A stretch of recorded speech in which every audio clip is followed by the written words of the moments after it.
नमस्कार साथियों, मैं AK प्रजापति आप सभी का स्वागत करता हूं हमारे YouTube चैनल स्टडी कर पर। फ्रेंड्स, आप लोग देख रहे हैं आरआरबी ग्रुप डी का 18 अगस्त 2022 की फर्स्ट शिफ्ट का साइंस के पेपर के सॉल्यूशन की सीरीज। इससे पहले के भी हमने 3 सेट्स का सॉल्यूशन अपलोड किया हुआ है, आप प्लेलिस्ट में जाके उसको भी देख सकते हैं। जितने ज़्यादा नंबर क्वेश्चन की प्रैक्टिस करेंगे आपके सभी एग्जामों के लिए बहुत ही हेल्पफुल होगा।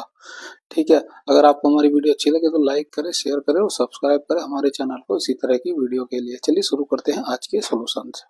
कोयले और पेट्रोलियम के संरक्षण के लिए निम्नलिखित में से क्या किया जाना चाहिए? ना, संरक्षण करना यानी इनको बचाना है, तो बचाने के लिए हमें क्या करना चाहिए? एयर कंडीशनिंग या हीटिंग सिस्टम का अत्यधिक उपयोग नहीं करना चाहिए। बात बिल्कुल सही हो जाएगी, है ना।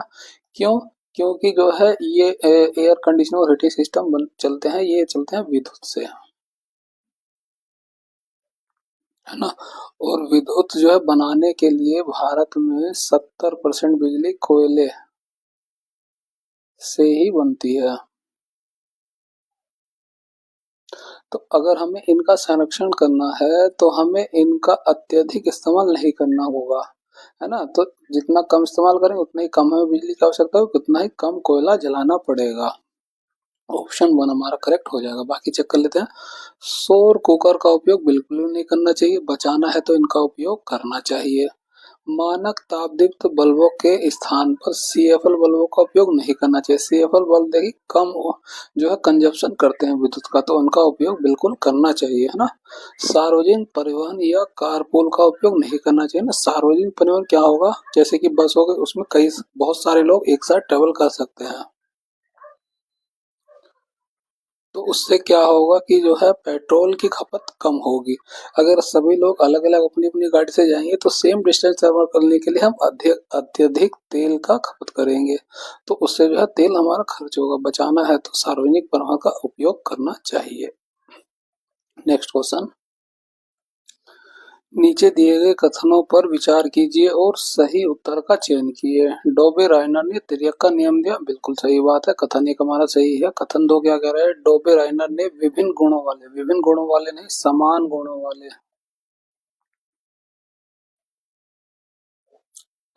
गुणों वाले तत्वों के समूह में व्यवस्थित करने का प्रयास किया, जिनमें से प्रत्येक में 3-3 तत्व थे।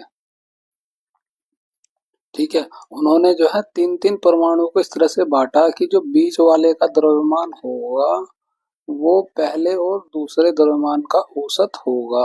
एक एग्जांपल लें, जैसे कि हो गया लिथियम, सोडियम और पोटेशियम, है ना। लिथियम का द्रव्यमान होता है 7 और पोटेशियम का होता है 39। तो इन दोनों को जोड़ेंगे तो ये हमें मिलेगा 46। 46 को 2 से भाग करेंगे तो हमें सोडियम का द्रव्यमान मिल जाएगा। इसी तरह से उन्होंने जो है कैल्शियम को, है ना, और क्या स्ट्रेशियम को और बेरियम को रखा। इस तरह से क्लोरीन को, ब्रोमीन को और आयोडीन को अरेंज किया। ठीक है, तो उन्होंने परमाणु द्रव्यमानों को इस तरह से अरेंज किया कि पहले और तीसरे का औसत दूसरे के बराबर होगा। तो ऑप्शन जो है हमारा 2 करेक्ट हो जाएगा, केवल कथन एक सही है। नेक्स्ट क्वेश्चन, निम्नलिखित में से क्या पारसिक तंत्र का एक जैविक घटक नहीं है? जैविक घटक यानी जीवित चीजें। पारसिक तंत्र क्या होता है? पारसिक तंत्र होता है जिसमें जीवित चीजें होती हैं, यानी जैविक और अजैविक,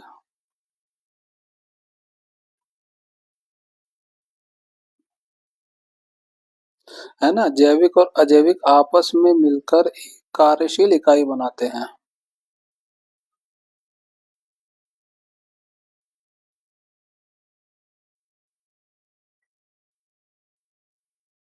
जो ऊर्जा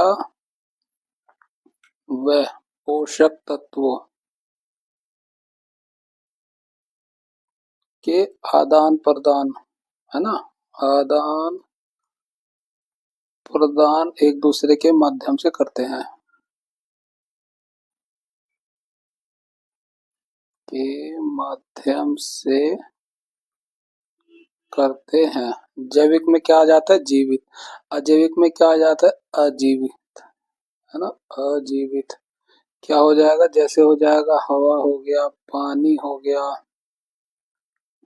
मिट्टी हो जाएगा, है ना।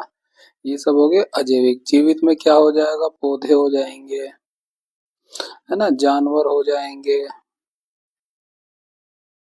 और क्या हो जाएंगे, ये सूक्ष्म जीव हो जाएंगे, जैसे कि बैक्टीरिया हो गए हमारे, है ना, कवक हो गया, जीवाणु हो गए,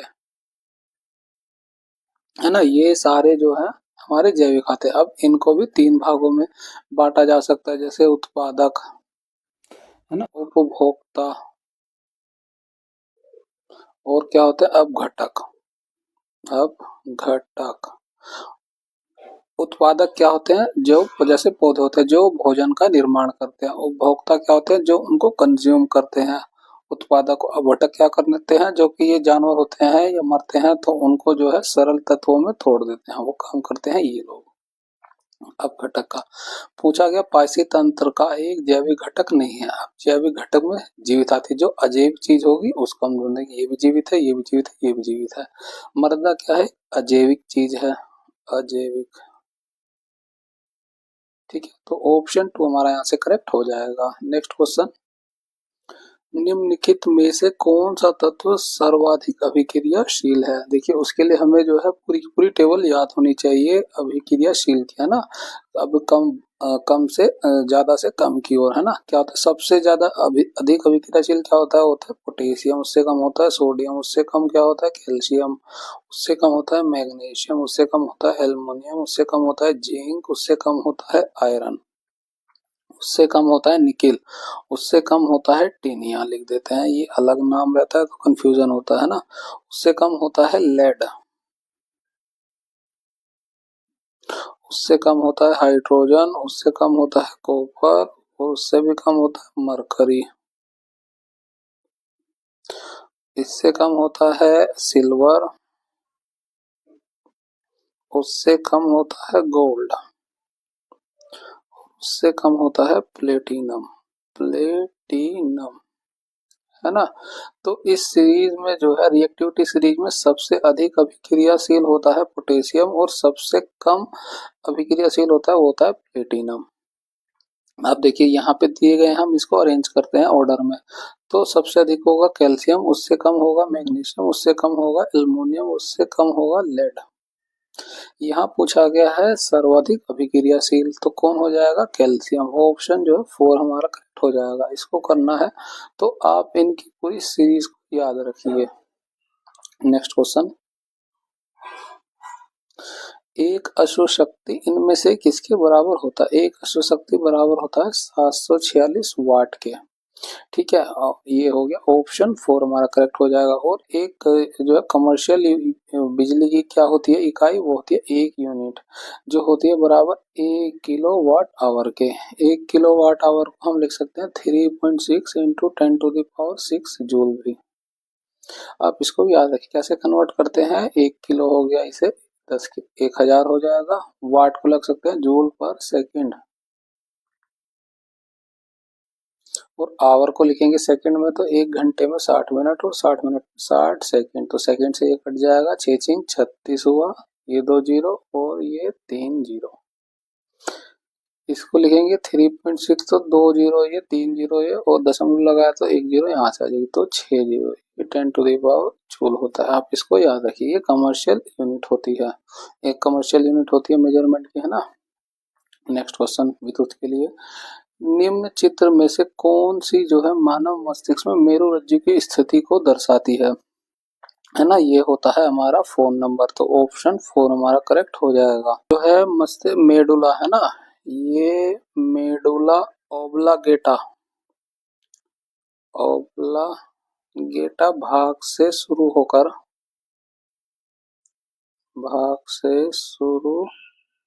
होकर रीढ़ की हड्डी तक जाती है।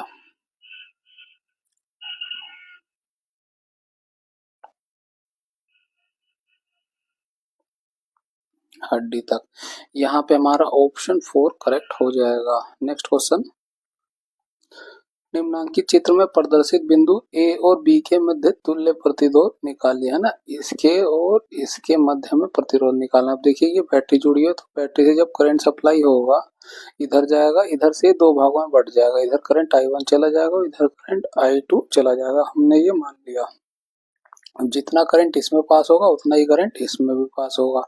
क्यों? क्योंकि ये जो है सीरीज में जुड़ी हुई है, और जब सीरीज में रेजिस्टेंस होता है तो वो आपस में जुड़ जाता है। तो यहाँ से हम R निकालें तो क्या हो जाएगा, R1 प्लस R2 हो जाएगा, है ना। कितना हो जाएगा, 3 प्लस 3, ये हो गया 6 ओम। अब इसको हम ऐसे बनाए अलग से,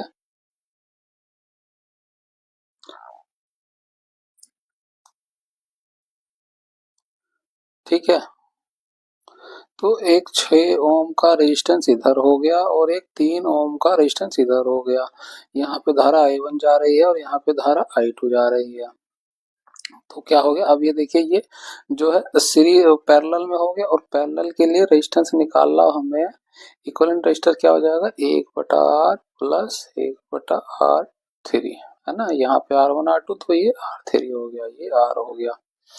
तो क्या हो जाएगा, 1/6 और ये हो जाएगा 1/3। इसका एलसीएम लेंगे 6 आएगा, ये एक यहाँ पे 2 हो जाएगा, ये हुआ 3/6। इसको भाग करेंगे आया 1/2, ये 1 है ना, ये भी 1 में ही है। तो इसको हम सीधा करेंगे तो इक्विवेलेंट रेजिस्टेंस कितना आएगा, वो आएगा 2 का। ऑप्शन 2 हमारा करेक्ट हो जाएगा, 2 ओम। तो इस इन दोनों के बीच में प्रतिरोध में कितना बहेगा, 2 ओम का। नेक्स्ट क्वेश्चन, पौधे में अपशिष्ट उत्पाद में ऑक्सीजन कब और कैसे उत्सर्जित होती है। देखिए, जो पौधे होते हैं, है ना, पौधे होते हैं वो लाइट की और क्लोरोफिल की उपस्थिति में कार्बन डाइऑक्साइड और जल के साथ वो, अब है ना, इसके साथ कर अभिक्रिया करके वो भोजन बनाते हैं, और क्या बनाते हैं, ऑक्सीजन। भोजन तो वो अपने लिए बनाते हैं, और जो ऑक्सीजन होता है वो उसके लिए अपशिष्ट होता है, वेस्ट मटेरियल होता है, उसे वो पर्यावरण में छोड़ देते हैं। ठीक है, ये कब बनाते हैं, प्रकाश की उपस्थिति में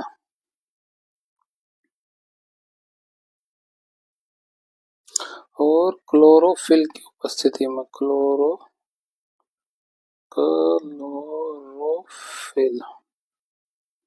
ठीक है। कार्बन डाइऑक्साइड और जो है जल के साथ अभिक्रिया करके ये ग्लूकोज और ऑक्सीजन का निर्माण करते हैं। ठीक है, ये किस हिस्से में होता है, ये होता है स्टोमेटा, पत्तियों के स्टोमेटा वाले भाग में। स्टोमेटा की संरचना कैसी होती है, वो इस तरह से होती है ना। ये ओपन कंडीशन हो गई और ये बंद कंडीशन हो जाएगी इस तरह से,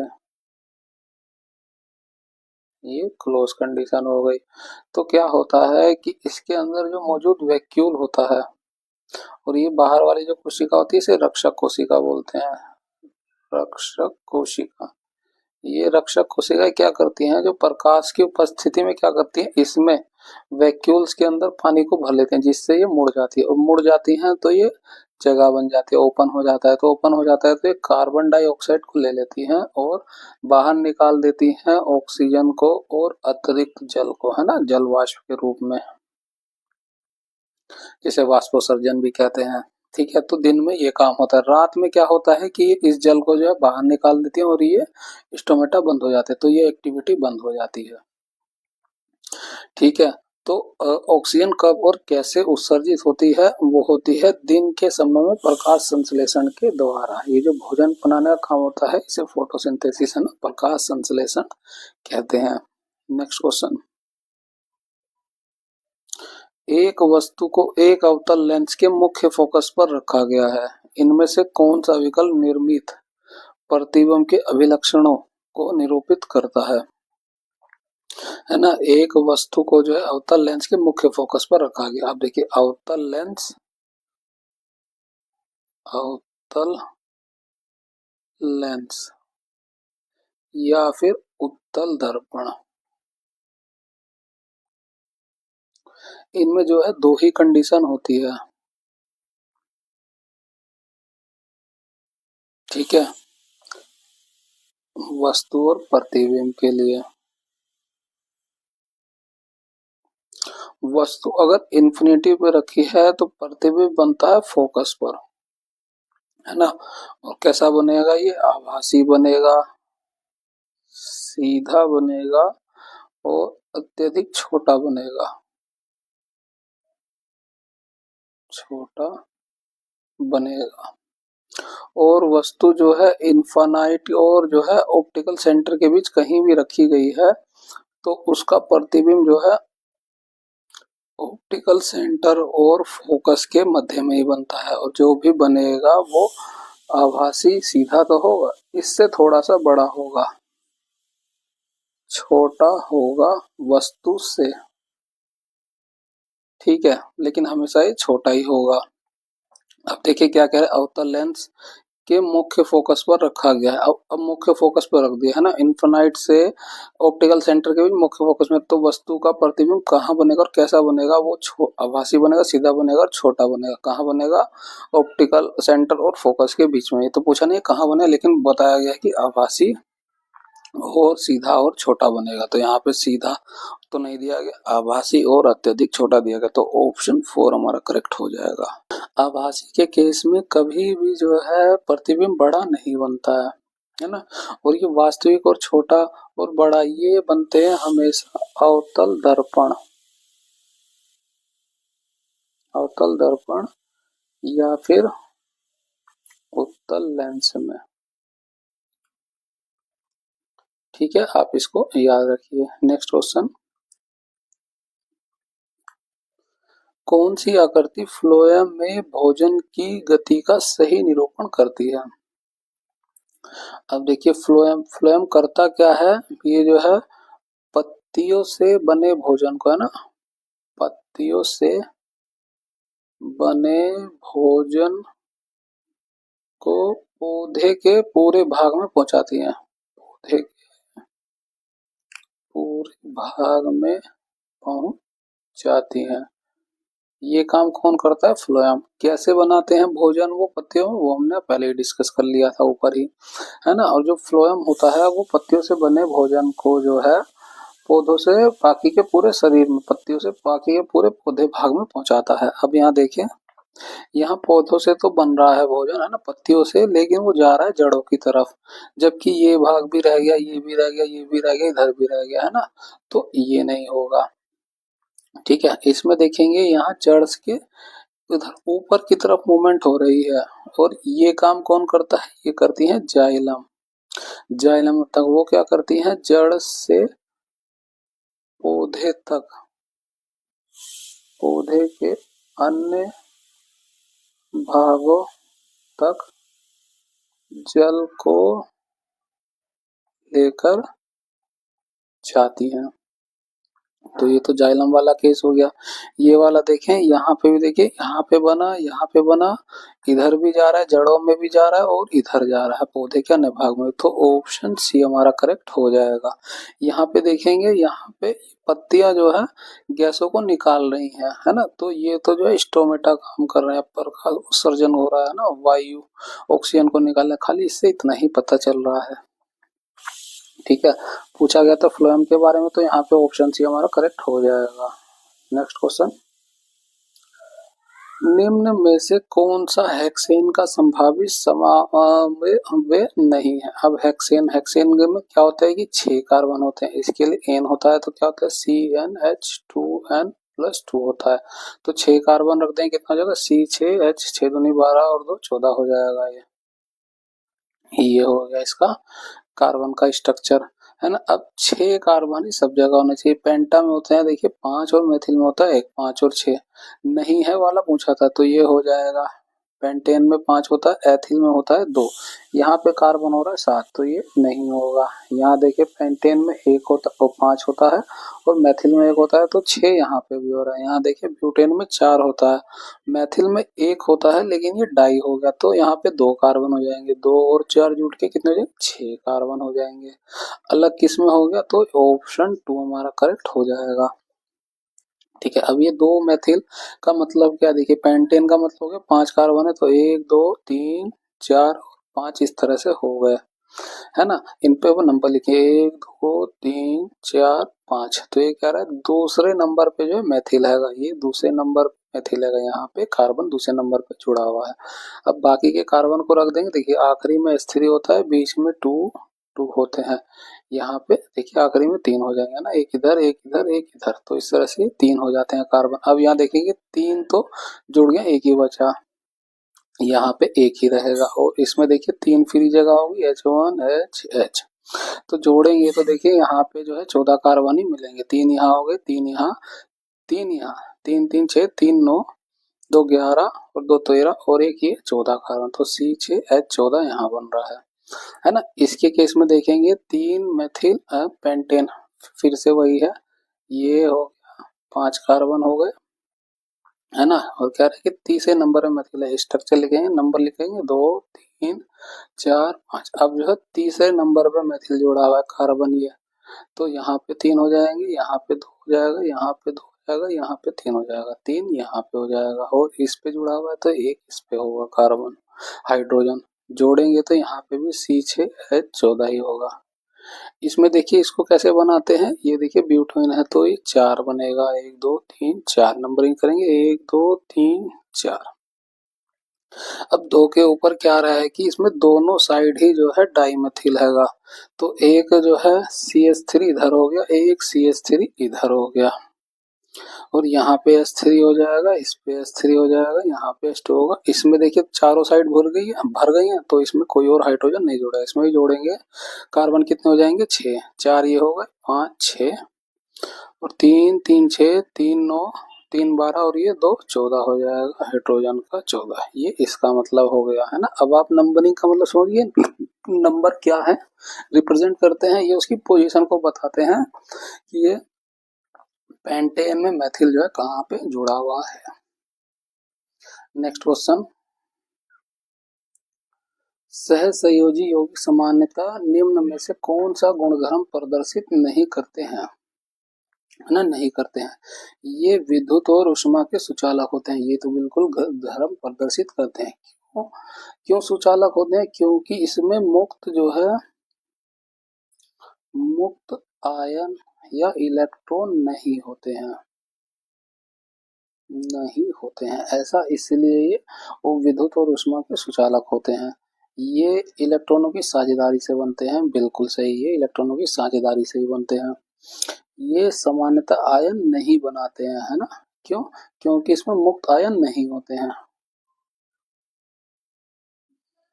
मुक्त आयन नहीं होते हैं, नहीं बनाते। ये बात बिल्कुल सही होगी, तो ये बात सही है, ये भी सही है, ये भी सही है। गुणधर्म प्रदर्शित नहीं करते तो ये कार्बनिक विलायक में विलय नहीं होते, ये बात बिल्कुल गलत है। ये कार्बनिक विलायक में विलय होते हैं, जैसे कि बेंजीन, है ना, कार्बनिक विलायक बेंजीन और ईथर में ये विलय हैं। लेकिन ये ध्रुवीय विलायक, है ना, ध्रुवीय विलायक में विलय नहीं होते हैं।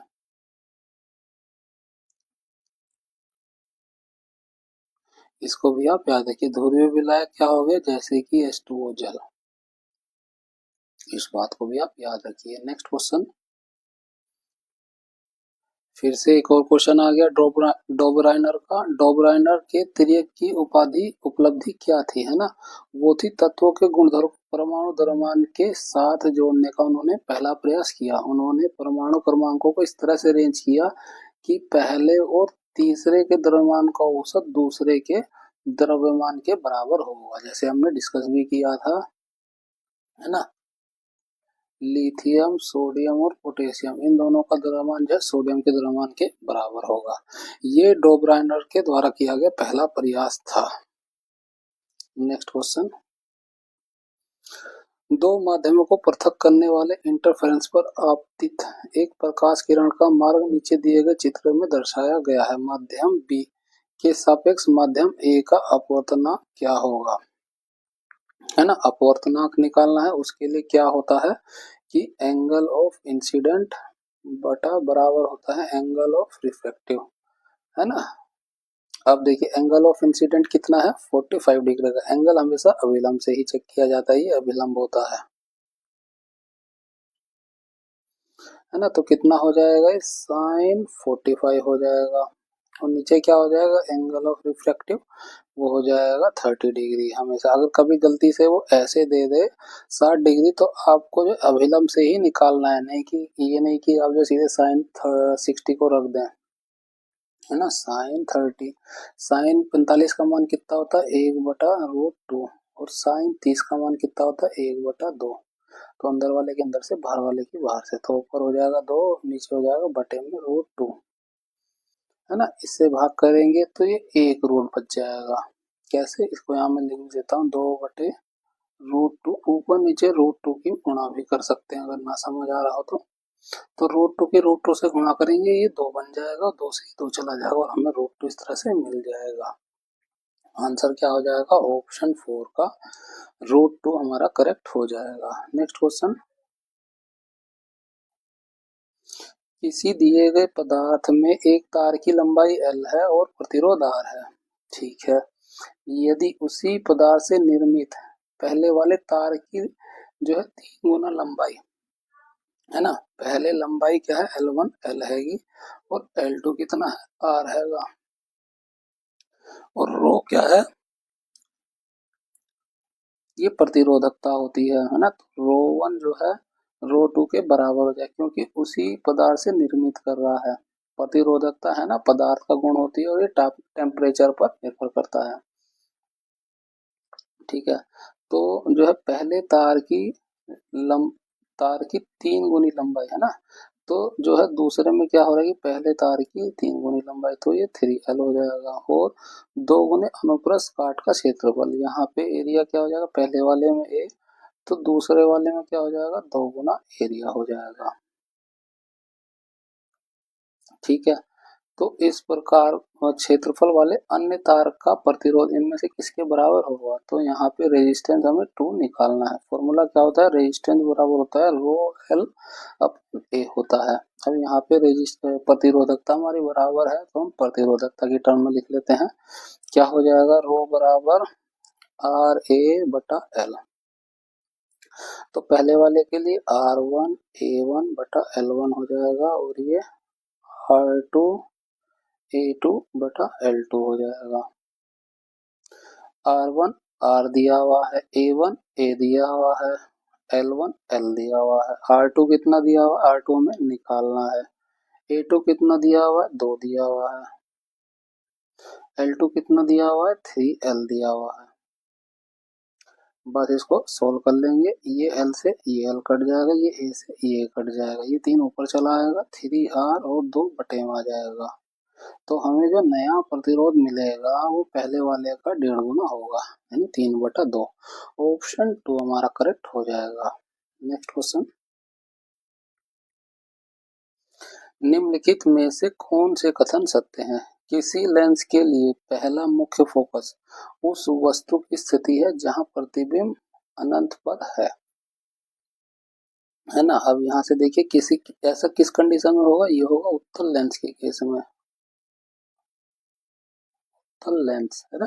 यहाँ बोल दिया किसी लेंस, तो यहाँ पे उत्तल लेंस में बनेगा ही, हम उत्तल लेंस को बनाते हैं, ये हो गया, ठीक है। ये F1 हो गया, कहा है पहला मुख्य फोकस उस वस्तु की स्थिति है, ये पहला मुख्य फोकस हो गया जहां पर ये वस्तु स्थित है और उसका प्रतिबिंब जो है अनंत पर बन रहा है ना। ये F2 हो जाता है, दूसरा फोकस हो जाता है, और ये 2F2 हो जाता है उसी का डबल, और ये 2F1 हो जाता है। तो जब वस्तु फोकस पे रखी रहती है तो प्रतिबिंब हमेशा इन्फिनिट पर ही बनता है, ये बात बिल्कुल सही है, ऑप्शन 1 हमारा बिल्कुल सही हो जाएगा, ठीक है। अभी हम आगे और डिस्कस करते हैं इसके बारे में। किसी लेंस के लिए पहला मुख्य फोकस उस वस्तु की स्थिति है, पहले मुख्य फोकस पर वस्तु स्थित है जिसका प्रतिबिंब फोकस की दुगनी दूरी पर बनता है, दुगनी दूरी पर नहीं, अभी हमने बात करी थी वो इन्फिनिट पे बनता है, ठीक है। तो ये बात तो गलत हो जाएगी। अब तीसरा पढ़ते हैं, किसी लेंस के लिए दूसरा मुख्य फोकस उस वास्तविक प्रतिबिंब की स्थिति है, दूसरा मुख्य फोकस ये होता है ना। अब यहाँ पे प्रतिबिंब की बात कर रहा है, वो स्थिति है जिसकी वस्तु जो है अनंत पर रखी गई है ना। अगर जो है दूसरे मुख्य फोकस पर प्रतिबिंब बन रहा है, इसका मतलब है कि वस्तु जो है अनंत पर रखी गई, ये बात बिल्कुल सही हो जाएगा। तो ऑप्शन सी हमारा करेक्ट हो जाएगा। किसी लेंस के लिए दूसरा मुख्य फोकस उस वस्तु की स्थिति है, ये बात गलत, दूसरे मुख्य फोकस पर हमेशा प्रतिबिंब ही रहेगा, है ना। ये वाला साइड जो है दूसरा हो जाता है, दूसरा मुख्य फोकस का, और यहाँ पे प्रतिबिंब बनेगा और इस साइड हमेशा ही वस्तु रखी रहेगी। तो ये बात यहीं पे गलत हो गई लाइन, है ना, जिसका प्रतिबिंब होगा इसकी पढ़ने का भी कोई मतलब नहीं है। अब देखिए हम इसकी कंडीशंस को सारे डिस्कस कर लेते हैं। ये हो गया वस्तु और ये हो गया प्रतिबिंब, ठीक है। अगर वस्तु जो है इन्फानाइट पे रखे तो प्रतिबिंब फोकस पे बनेगा, है ना, यानी कि 2f2 पे बनेगा। अगर वस्तु जो है इन्फानाइट इन्फानाइट और 2f1, है ना, इसके और यहाँ पे बनेगा, यहाँ पे रखा रहेगा कहीं, तो प्रतिबिंब कहाँ बनेगा हमारा, f2 और 2f2 के बीच में, ठीक है, यानी इन दोनों के बीच में बनेगा। अगर प्रतिबिंब हमारा यहाँ पे रखा है तो यहाँ बनेगा। अब प्रतिबिंब को हम यहाँ पे रख दें तो, है ना, प्रतिबिंब को यहाँ पे रख देंगे तो हमारा ये इस पर बनेगा। तो प्रतिबिंब अब हमने कहाँ पे रख दिया, ये f2f1 था, प्रतिबिंब हमने इसी पर रख दिया 2f1 पे। तो अब प्रतिबिंब हमारा बनेगा 2f2 पर, इसको आप याद रखिए। इसके अलावा हम प्रतिबिंब को 2f1, है ना, इन दोनों के बीच में कहीं रख सकते हैं। तो क्या होगा, अब प्रतिबिंब जो है हमारा 2f2 और इन्फानाइट के बीच में बनेगा, है ना। अब देखिए पहले हमने इन्फानाइट पे रखा तो प्रतिबिंब हमारा यहाँ पे बना। अब जैसे जैसे हम इधर की तरफ खिसकेंगे तो प्रतिबिंब भी हमारा इधर इधर ऐसे खिसकता चला जाएगा। बस आपको यही याद रखना है ना। अब अगर हम प्रतिबिंब को फोकस पे रख देंगे तो प्रतिबिंब हमारा कहाँ पे बनेगा,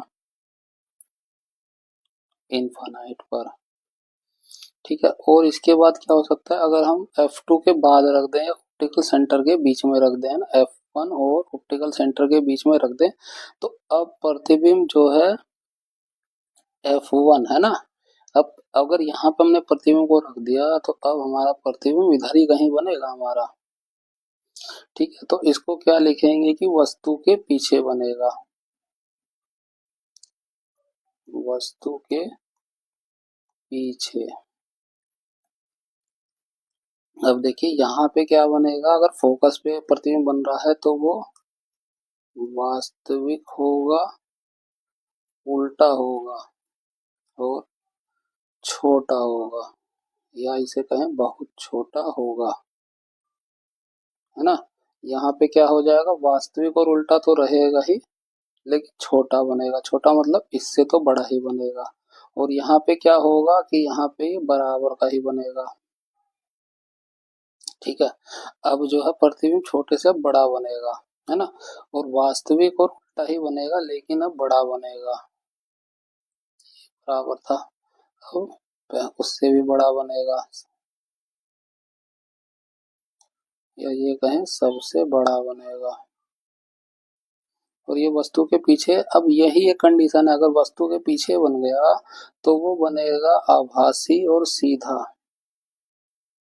आभासी, सीधा और बड़ा बनेगा। ये केस आप याद रखिए, ठीक है। अब देखिए पहले से हम फिर से पढ़ते हैं।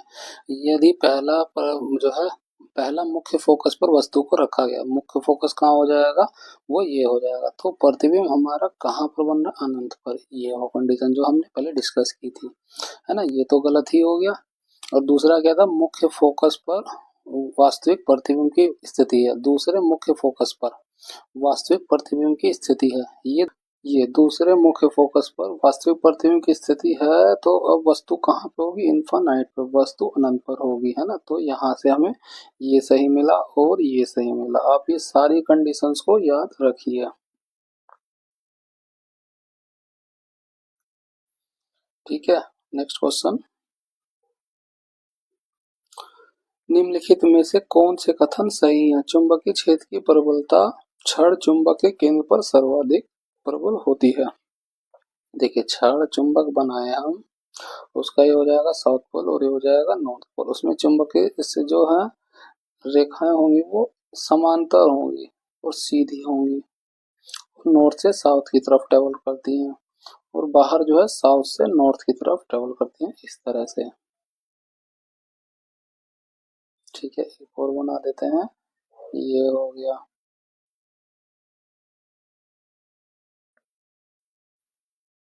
ये कह रहा है कि प्रबलता जो है क्षण चुंबक के केंद्र पर सर्वाधिक होती है। देखिए केंद्र पे कहाँ पे होगा, ये समांतर और समान होंगी, तो सर्वाधिक प्रबल नहीं होगा, ये समांतर होंगी, है ना।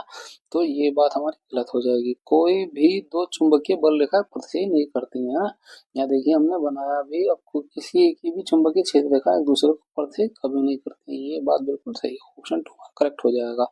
तीसरा क्या करें, चुंबकीय बल रेखाएं बन सतत वक्र होती है, हमने बनाया ना, ये बन सतत वक्र ही बना है ना, यानी क्लोज होती हैं, क्लोज कंटिन्यूअस कर्व होती हैं, तो ये बात भी सही है।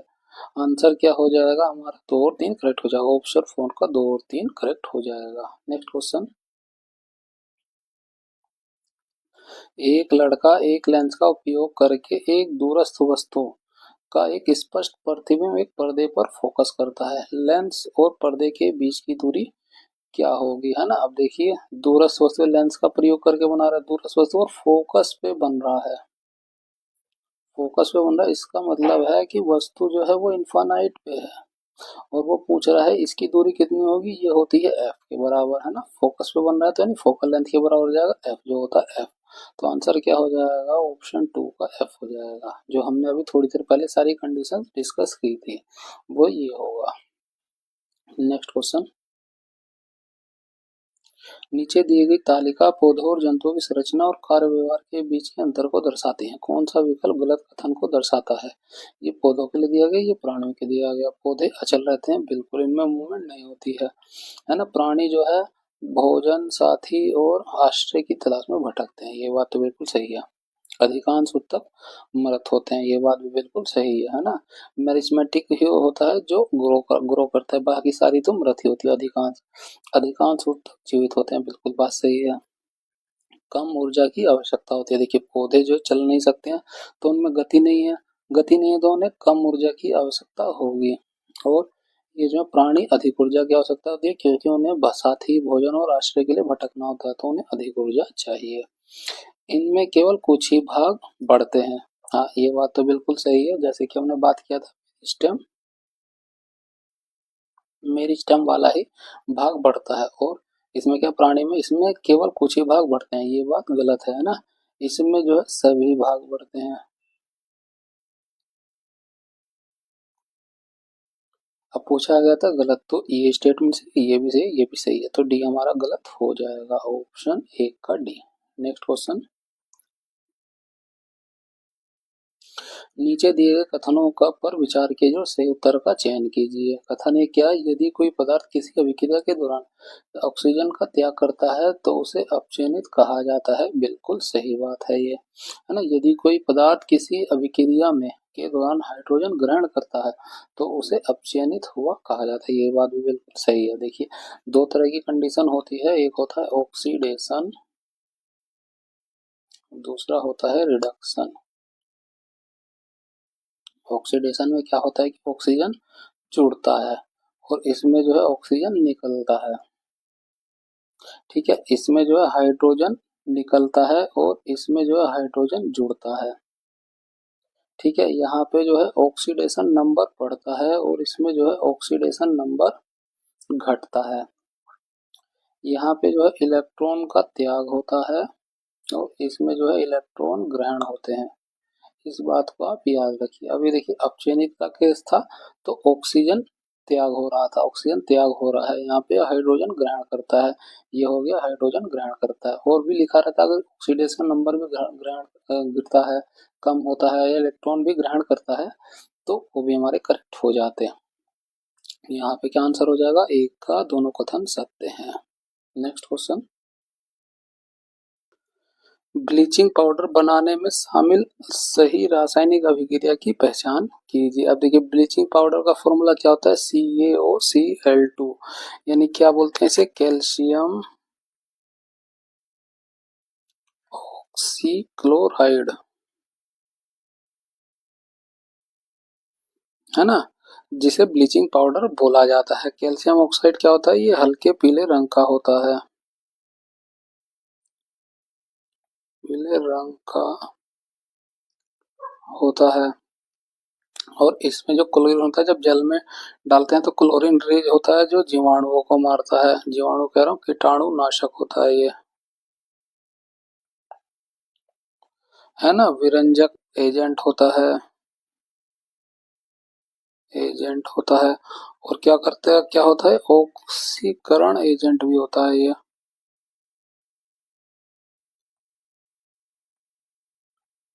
क्या होता है, ब्लीचिंग पाउडर, है ना, कैल्शियम ऑक्सीक्लोराइड। और वर्तमान एनसीईआरटी में CaOCl2 दिया हुआ है इस तरह से, तो कहीं ऑप्शन में ये मिल जाए तो ये भी हमारा करेक्ट हो जाएगा। कैसे बनता है, कैल्शियम हाइड्रोक्साइड जब क्लोरीन के साथ रिएक्ट करता है तो कैल्शियम ऑक्सीक्लोराइड और जल का निर्माण होता है, इस बात को आप याद रखिए। ठीक है, तो यहाँ पे सही आंसर क्या आ जाएगा, ऑप्शन 4। बाकी कहीं हमारा ये ब्लीचिंग पाउडर का फॉर्मूला दिया ही नहीं है। ठीक है, बाकी को भी हम डिस्कस कर लेते हैं, है ना। आप देखें, ये नमक हो गया और ये जल हो गया। जब नमक के जलीय विलयन में विद्युत प्रवाहित करते हैं, है ना, विद्युत प्रवाहित करते हैं, विद्युत अपघटन होता है, विद्युत अपघटन द्वारा NaOH क्षार, क्लोरीन और हाइड्रोजन का निर्माण होता है। इसी को ये जो निर्माण हो रहा है क्लोरीन का, इसमें से ले लेते हैं क्लोर को, और ये जो क्षार होता है इसे बोला जाता है एल्कली। इसी को बोल देते हैं क्लोर एल्कली इक्वेशन, क्लोर एल्कली। ठीक है, इसको आप याद रखिए। क्षार क्या होता है, ये प्रबल क्षार होता है, प्रबल क्षार, है ना। इसका जो पीएच मान 14 होता है। क्लोर अल्कली अभिक्रिया पूछी जाती है तो वो यही होती है जब सोडियम क्लोराइड नमक के जलीय विलयन में विद्युत धारा प्रवाहित करते हैं, विद्युत अपघटन द्वारा क्षार का, क्लोरीन का और हाइड्रोजन का निर्माण होता है। इसको आप याद रखिए। और ये दूसरी क्वेश्चन क्या कह रही है, सोडियम हाइड्रोकार्बोनेट, है ना, जब हाइड्रोजन आयन किस में होता है, ये होता है अम्ल में। ठीक है, तो उसके साथ रिएक्ट करता है कार्बन डाइऑक्साइड, जल और अम्ल का सोडियम लवण बनाता है। अम्ल का ही क्यों सोडियम लवण, क्योंकि यहाँ पे जैसे हाइड्रोजन HCl हो गया, HCl हो गया प्रबल अम्ल, ये दुर्बल क्षार है। तो जो हमारा जो सोडियम लवण बनेगा यहाँ पे, ना, अम्ल और क्षार को मिलाने पे लवण बनता है, लेकिन जब अम्ल प्रबल होता है तो अम्ल का सोडियम लवण बनता है। इसी तरह से अगर ये दुर्बल प्रबल क्षार है तो प्रबल जो है क्षार का सोडियम लवण बनता है। इस बात को आप याद रखिए। यहाँ पे जो एग्जैक्ट इक्वेशन हो जाएगी वो हो जाएगी NaHCO3 प्लस HCl, है ना, ये कन्वर्ट होगा NaCl में, CO2 गैस रिलीज होगी और H2O का निर्माण होगा, है ना। ये जो बन रहा है ये अम्ल का सोडियम लवण बन रहा है। और दूसरा क्या है, ये है नमक। नमक को जब जल में और कार्बन डाइऑक्साइड के साथ रिएक्ट करता है तो ये अमोनिया, है ना, नमक, जल, कार्बन डाइऑक्साइड और अमोनिया के साथ क्या बनता है, अमोनियम क्लोराइड और NaCO3 बनता है। NaCO3 क्या होता है, ये एक अवक्षेप होता है। कई बार ये भी पूछ लिया जाता है कि इसमें से अवक्षेप का किसमें निर्माण हो रहा है, तो वो इसमें हो रहा है, इसको भी आप याद रखिए। नेक्स्ट क्वेश्चन, निम्नलिखित में से जो है कौन सा जीव प्रजनन में बीजाणुओं का उपयोग करता है ना, जीव जो प्रजनन में बीजाणुओं का उपयोग करता है वो होते हैं फर्न, मॉस और कवक, कवक। ठीक है, इन जीवों में क्या होता है, प्रजनन की विधि होती है, इसमें जो है बीजाणु एक थैलीनुमा संरचना में होते हैं जिसे बीजाणु धानी कहते हैं। इसमें बीजाणु जो है बीजाणु धानी में होते हैं, थैलीनुमा संरचना होती है,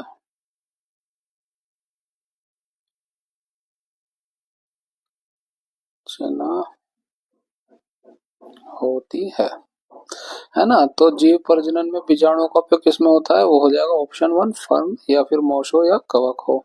अमीबा, अमीबा में कैसे होता है, ये होता है बाइनरी फ्यूजन, है ना, बाइनरी फ्यूजन, अलैंगिक प्रजनन होते हैं ये सारे के सारे ही। अलैंगिक प्रजनन में बाइनरी फ्यूजन के द्वारा होता है और इसमें जो डिवीजन होता है वो किसी भी प्लेन पर होता है ना, किसी भी प्लेन पर हो सकता है।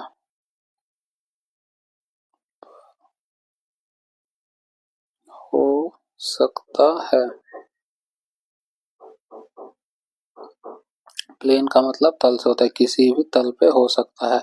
इसके अलावा इसी में और एग्जांपल आ जाएगा, जैसे हो जाएगा पैरामीशियम, है ना, ये जूते के आकार का होता है और इसमें जो विभाजन होता है वो ट्रांसवर्स एक्सिस में होता है, ट्रांसवर्स एक्सिस या कहें स्मॉल एक्सिस पर होता है।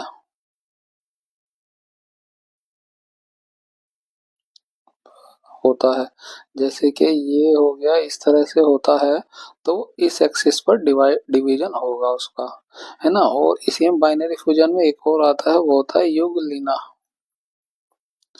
इसमें जो डिवीजन होता है वो लॉन्गिट्यूडनल एक्सिस पर होता है,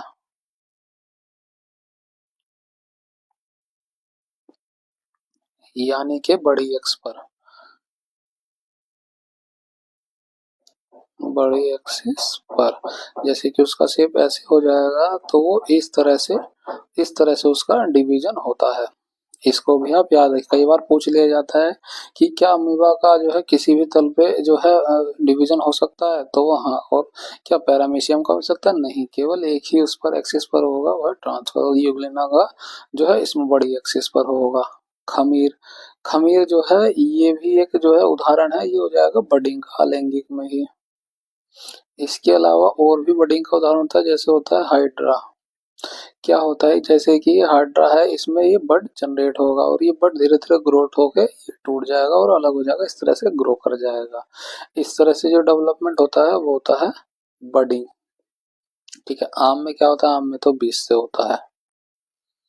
नेक्स्ट क्वेश्चन, निम्नलिखित को सुमेलित कीजिए। अब ये दिया है लाल पत्ते, लाल गोभी के पत्ते। अब ये लाल गोभी, गोभी क्या है? ये प्राकृतिक चीज हो गई, है ना। प्राकृतिक क्या हो गया फिर? प्राकृतिक अम्ल क्षारक सूचक हो जाएगा। ठीक है, और जो है मेथिल ऑरेंज ये अम्ल क्षार सूचक हो जाएगा। और प्याज और लौंग देखिए इनमें गंध होती है तो ये घ्राण सूचक हो जाएगा। घ्राण सूचक यानी गंध सूचक ही होते हैं। मेथिल ऑरेंज के केस में क्या होता है कि ये अम्ल के साथ, है ना, अम्ल से क्रिया करके ये जो है लाल रंग देता है, और जब ये क्षार से क्रिया करेगा तो ये पीला रंग देगा, है ना। तो इस तरह से अम्ल क्षार सूचक हो जाते हैं। अब देखिए क्या क्या बना, एक का हो जाएगा ये सी हो जाएगा, दूसरे नंबर का बी हो जाएगा और तीसरे नंबर का हो जाएगा ए। तो सी बी ए ऑप्शन 4 हमारा करेक्ट हो जाएगा। नेक्स्ट क्वेश्चन, दो तार दिए हैं ए बी, किसी पदार्थ से निर्मित है ना। तो पदार्थ से निर्मित है तो उनकी जो रेजिस्टिव स्थिति बराबर हो जाएगी, एक ही पदार्थ से निर्मित है तो। ठीक है, उनकी लंबाइयां समान है तो एल ए बराबर है एल बी के, किंतु अनुप्रस्थ काट का क्षेत्रफल भिन्न भिन्न है। ठीक है, यदि तार ए का प्रतिरोध तार बी के प्रतिरोध का 16 गुना है ना, तो तार ए का जो प्रतिरोध है वो 16 गुना है तार बी के प्रतिरोध का। तो तार ए और तार बी के अनुप्रस्थ काट का क्षेत्रफल निकालिए, है ना। तो अनुप्रस्थ ए का हमने मान लिया अनुप्रस्थ काट ए है और बी का हमने मान लिया अनुप्रस्थ काट बी है। फॉर्मूला क्या होता है? रेजिस्टेंस बराबर होता है रो एल अपॉन ए। ठीक है, अब रेजिस्टेंस को रेजिस्टिविटी को निकाल लेंगे तो क्या हो जाएगा? आर ए बटा एल, है ना। बस इस फॉर्मूले का उपयोग करेंगे, हम इसमें रखेंगे तो रेजिस्टिविटी क्या हो जाएगा? रेजिस्टेंस ए का एल ए बटे क्या हो जाएगा? एल लिख दिया, एल ए ए हो जाएगा और बटे में हो जाएगा एल ए, बराबर हो जाएगा आर बी गुणा L B A B sorry, और ये हो जाएगा एल बी। ठीक है, अब ये कह रहा है एल ए बराबर एल बी है, आर ए जो है 16 आर बी है, तो हम यहाँ रख देते हैं आर ए रख देंगे 16 आर बी है ए का एरिया 1 हो गया और ये एल ए बराबर एल बी हो जाएगा, तो एल बी रख देते हैं हम। ये आर बी रख दिया ऐसे ही। ए बी हमें निकालना है और एल बी जो है एल बी रख देंगे। तो ये बराबर है तो ये कट जाएगा, इससे ये कट जाएगा। ठीक है, रेशियो क्या पूछेगा, तो तार ए और तार बी के अनुप्रस्थ काट के क्षेत्रफलों का अनुपात क्या होगा, तो ए का और ये उसके नीचे आ जाएगा बी का, क्या हो जाएगा, इधर 1 बचेगा, ये 16 आ जाएगा बटे में, तो 1/16 इनका रेशो हो जाएगा। ऑप्शन 3 का 1/16 करेक्ट हो जाएगा। नेक्स्ट क्वेश्चन, एसी जनरेटर निम्नलिखित में से किस सिद्धांत पर कार्य करते हैं, वो करते हैं विद्युत चुंबकीय प्रेरण के सिद्धांत पर, आप इसको याद रखिए। और इसमें गति की दिशा निकालने के लिए हम फ्लेमिंग के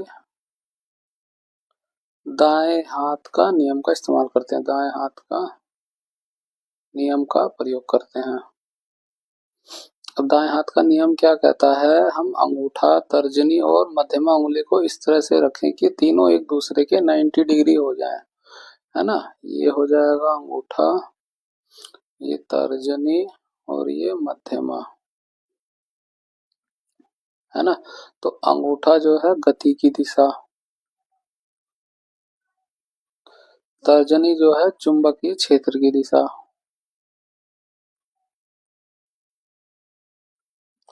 और मध्यमा उंगली जो है प्रेरित धारा की दिशा में होगी, प्रेरित धारा की दिशा, है ना। तो जब हम चुंबकीय जो हम उंगली, तर्जनी उंगली और मध्यमा को इस तरह से रेज करेगी चुंबकीय क्षेत्र की दिशा में हो जाए और मध्यमा उंगली प्रेरित धारा की दिशा, तो अंगूठा जो है हमें गति की दिशा को बता देगा।